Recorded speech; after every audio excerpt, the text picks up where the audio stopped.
മഴക്കാലത്ത് നമുക്ക് കൂടുതൽ മെയിൻ പ്രശ്നം നമ്മളെപ്പോഴും വെള്ളമായിട്ട് കണ്ടാമിനേറ്റഡ് ആണ്. എപ്പോഴും എല്ലാ ഏരിയയും ഫുൾ മലിനമായിട്ടുള്ള ജലമാണ് നമുക്ക് കാണാൻ പറ്റുക. എപ്പോഴും നമ്മുടെ മേത്ത് വെള്ളം തെറിക്കുക, കാലിൽ നിറച്ച് അഴുക്കായിട്ട് വരിക. ജോലിക്ക് കയറുന്ന സമയത്താണെങ്കിലും ഇറങ്ങുമ്പോഴായാലും നമ്മൾ വീടെത്തുന്ന വരെ ഫുൾ ടൈം വെള്ളമായിട്ടും കോണ്ടാക്റ്റ് വരുന്നൊരു സമയമാണ്. അപ്പം ഈ സമയത്ത് നമുക്ക് കൂടുതലും കാലിലൊക്കെ ഇൻഫെക്ഷൻ വരാനുള്ള ചാൻസസും അതേപോലെ പറഞ്ഞ പോലെ അണുക്കളൊക്കെ നമ്മുടെ ദേഹത്ത് ഒത്തിരി ഉണ്ടാവാനുള്ള സാധ്യതയൊക്കെ കൂടുതലാണ്.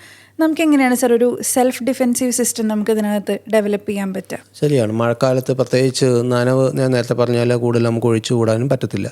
ബൈക്കിൽ യാത്ര ചെയ്യേണ്ടി വരുമ്പോൾ തീർച്ചയായിട്ടും പല പ്രാവശ്യമായിട്ട് ആൾക്കാർ വഴിയിലൊക്കെ കയറി നിൽക്കുന്നതൊക്കെ കാണാം. അപ്പോൾ അവസാനം നനവിനൊരു കുറവൊന്നും കാണത്തില്ല. ചെരുപ്പും നനഞ്ഞ്, ഷൂസും നനഞ്ഞ്, ഈവൻ അണ്ടർ ഗാർമെൻറ്റ് വരെ നനഞ്ഞായിരിക്കും ഒരു സ്ഥലത്തൊക്കെ പോകുന്നത്. അപ്പോൾ ഇതിനകത്ത് നമുക്ക് ശ്രദ്ധിക്കാനുള്ളത്, നമ്മൾ കൂടുതൽ അറിയേണ്ട അതിനകത്തൊന്നും ഇൻഫെക്ഷൻ കിട്ടുന്നത് നേരിട്ട് ബാക്ടീരിയ കയറി എന്നുള്ളതിനേക്കാളും ഞാൻ നേരത്തെ പറഞ്ഞാൽ കെട്ടിക്കിടക്കുന്ന വെള്ളത്തിൽ നിന്ന് നമുക്ക് എലിപ്പനി പോലെയുള്ള അസുഖങ്ങൾ പിടിക്കാം. പക്ഷേ നമ്മൾ ബൈക്ക് ഓടിച്ച് പോകുമ്പോൾ എന്തെങ്കിലും വെള്ളം തെറിച്ചു എന്ന് പറഞ്ഞാൽ അതിൽ നിന്ന് എലിപ്പനി കിട്ടാനുള്ള സാധ്യത കുറവാണ്. അത് കൂടുതലും നമുക്ക് കാലിലൊക്കെ മുറിവോ അല്ലെങ്കിൽ തൊലി പൊട്ടിയിരിക്കുകയോ അല്ലെങ്കിൽ കുറേ നേരം വെള്ളത്തിൽ മുങ്ങി നിൽക്കുന്ന പോലെ നമ്മൾ പാടത്ത് അല്ലെങ്കിൽ ഈ ഡ്രെയിനേജ് വെള്ളം കെട്ടിക്കിടക്കുന്ന വെള്ളം ശരിയാക്കാൻ വേണ്ടിയിട്ടും അങ്ങനെ വെള്ളം കയറി നിറഞ്ഞിരിക്കുന്ന സ്ഥലത്ത് ഡ്രെയിൻ ശരിയാക്കാൻ വേണ്ടിയിട്ട് അങ്ങനെയൊക്കെയാണ് സാധാരണക്കാർ കൂടുതലും വെള്ളത്തിൽ ഇറങ്ങേണ്ടി വരുന്നത്. അല്ലെങ്കിൽ വെള്ളത്തിൽ നിന്ന് പണിയുന്ന ആൾക്കാർ, ഇവർക്കൊക്കെയാണ് നനവ് കാരണമുള്ള പ്രശ്നം വരുന്നത്. അതിൽ എലിപ്പനി കിട്ടാനുള്ള സാധ്യത കൂടുതൽ. എന്നാൽ എല്ലാവർക്കും ഉണ്ടാവാവുന്ന സംഭവം ഈ നനഞ്ഞ കാലും കൊണ്ട് എവിടെയെങ്കിലും കയറി നിൽക്കുക, കുറേ നേരം നനവ് നിന്ന് കഴിയുമ്പോഴത്തേക്കും നമ്മുടെ തൊലി ഭയങ്കര സോഫ്റ്റായിട്ട് അതുവഴി ഇൻഫെക്ഷൻ കയറാനുള്ള സാധ്യത. പിന്നെ നേരത്തെ നമ്മൾ പറഞ്ഞ പോലെ ഡയബറ്റീസ് ആൾക്കാരൊക്കെ ആണെങ്കിൽ ഈ വിരലിനിടയിൽ സാധാരണ വെള്ളത്തിൽ നിൽക്കുന്നവർക്കോ അല്ലെങ്കിൽ സൂക്ഷിക്കാതെ നിൽക്കുന്നവർക്കോ വിരലിനിടയിൽ എപ്പോഴും നനവ് കാണും. കാലിൻ്റെ വിരലിനിടയിലും പാദത്തിനിടയിലും എപ്പോഴും നനവ് കാണും. അവിടെ ഈ പൂപ്പൽ ഉണ്ടാകാനുള്ള സാധ്യത വളരെ കൂടുതലാണ്. അപ്പോൾ അതുവഴി ഇൻഫെക്ഷൻ, ബാക്ടീരിയ കയറിയിട്ട് ഇൻഫെക്ഷൻ ആവാനുള്ള സാധ്യത വളരെ കൂടുതലുണ്ട്. അതുപോലെ ഫംഗൽ ഇൻഫെക്ഷൻ വരാനുള്ള സാധ്യതയും കൂടുതലാണ്.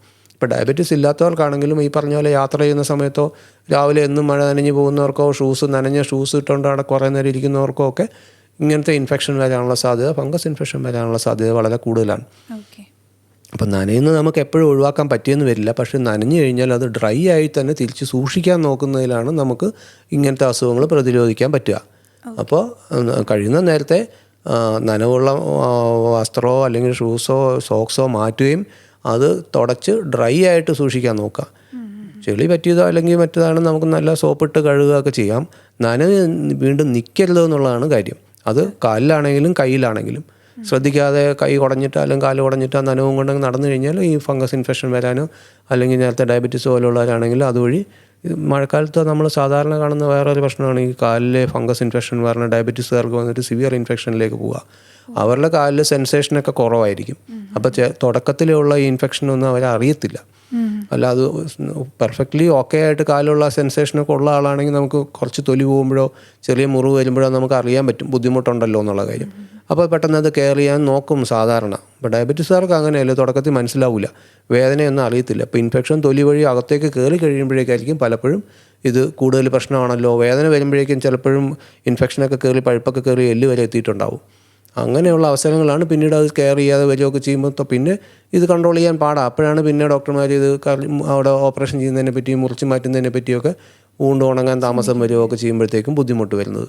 അപ്പോൾ ഇതാണ് നനവിൽ നമ്മൾ കൂടുതൽ ശ്രദ്ധിക്കേണ്ടത്. കഴിയുന്ന നേരത്തെ ഡ്രൈ ആയിട്ട് സൂക്ഷിക്കാൻ നോക്കുക, നനവായിട്ട് കൊണ്ട് നടക്കാതിരിക്കാൻ നോക്കാം. ശരി, നമുക്ക് ഇപ്പം വീടുകളിലാണെങ്കിൽ സാർ ഇപ്പോൾ പറഞ്ഞു പൂപ്പൽ പിടിക്കുന്ന സാഹചര്യത്തിനെ കുറിച്ചൊക്കെ. നമ്മൾ വീടുകളിലാണെങ്കിൽ പോലും ഈവൻ ഷെൽഫിൽ നമ്മളൊരു ഭക്ഷണം പാകം ചെയ്ത് വയ്ക്കുന്ന ഷെൽഫുകളിലൊക്കെ ആണെങ്കിലും പൂപ്പലും തുടയ്ക്കുന്നതും എല്ലാ തുണികളിലൊക്കെ ഈ പറഞ്ഞ ബാക്ടീരിയയുടെയും ഫംഗസിൻ്റെയൊക്കെ അംശങ്ങളൊക്കെ ഉണ്ടാവാറുണ്ട്. ഇതിനെ നമുക്ക് പ്രത്യേകിച്ച് എന്തെങ്കിലും ഒരു സജഷൻസോ ടിപ്സോ ഇതിന് എന്തെങ്കിലും തരാനുണ്ടോ? നമ്മളിത് എങ്ങനെ ഈ ഒരു ഏരിയ നമുക്ക് എങ്ങനെ പ്രിവെൻറ്റ് ചെയ്ത് അസുഖങ്ങൾ മാറ്റി നിർത്താം എന്നുള്ളതിൽ? ഇത് ഞാൻ നേരത്തെ പറഞ്ഞ പോലെ കൂടുതലും ഇങ്ങനെ ഉള്ള ഫംഗസുമായിട്ട് കോണ്ടാക്റ്റ് വരുന്നത്, ഒന്ന് ലങ്സിന് അസുഖമുള്ളവരാണെങ്കിൽ അവർക്ക് ഇൻഫെക്ഷനായിട്ട് വരാനുള്ള ചാൻസ് ഉണ്ട് ഫംഗസ് കൊണ്ട്. രണ്ടാമത് അല്ലാത്തവർക്ക് പൊതുവേ ഉള്ള ഏറ്റവും കൂടുതൽ പ്രശ്നം അലർജിയാണ് ഇതിനായിട്ട്. അപ്പോൾ ഇത് വീടുകളിൽ ഈ പ്രത്യേകിച്ച് മഴക്കാലം കഴിഞ്ഞ് കഴിയുമ്പോൾ നനവ് കഴിയുമ്പോഴേക്കും ഒന്ന് നോക്കിക്കഴിഞ്ഞാൽ എവിടെയാണെങ്കിലും പൂപ്പൽ കാണും. അത് നമ്മൾ ഉടനെ ശ്രദ്ധിക്കാതെ അത് തുടച്ചു കഴിഞ്ഞ് ഇതെല്ലാം കൂടെ കാറ്റിൽ പറന്ന് നടക്കുകയും നമ്മളിതെല്ലാം വലിച്ചു കയറ്റുകയും ചെയ്യുക എന്നുള്ളതാണ്. അപ്പോൾ ഒന്ന് ഇങ്ങനെയുള്ള സ്ഥലങ്ങൾ, നനവുള്ള സ്ഥലങ്ങൾ കണ്ടുപിടിച്ച് അത് ഡ്രൈ ആക്കാനുള്ള, എവിടെയെങ്കിലും ചോർച്ചയോ നനവോ കാണുമായിരിക്കും, അത് ശരിയാക്കാൻ നോക്കുക എന്നുള്ള ആദ്യത്തെ പരിപാടി. പിന്നെ ഇത് മാസ്ക് ഒന്നും വെക്കാതെ നേരെ ഇത് കയറി അടിച്ച് ചൂല് വെച്ചോ ഒക്കെ അടിച്ച് പറത്താതെ നോക്കുക. കഴിയുന്നതും വാക്യൂമോ അങ്ങനെ എന്തെങ്കിലും ഉപയോഗിച്ച് അത് ക്ലീൻ ചെയ്യാൻ നോക്കുക. അതായത് എയറിൽ പറക്കാതിരിക്കാൻ നോക്കുക. പിന്നെ മാസ്ക് വെക്കലാണ് ഒരു പരിധി വരെ ഇതിനൊക്കെ ഒരു പരിഹാരമുള്ളൂ.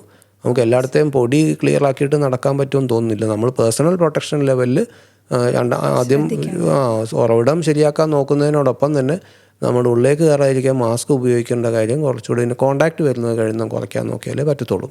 Okay sir. ഓക്കെ സാറിൻ്റെ വിലയേറിയ സമയം നമുക്ക് ഈ ചോദ്യങ്ങൾക്കും ഉത്തരങ്ങൾക്കും വേണ്ടിയിട്ടും നമ്മളുടെ അവയർനെസ്സിനെ കൂടുതൽ ഇമ്പോർട്ടൻസോടുകൂടെ കണ്ടുകൊണ്ട് ഞങ്ങളുടെ സംശയങ്ങൾക്ക് ഉത്തരം തന്നതിന് thank you so much sir. Thank you.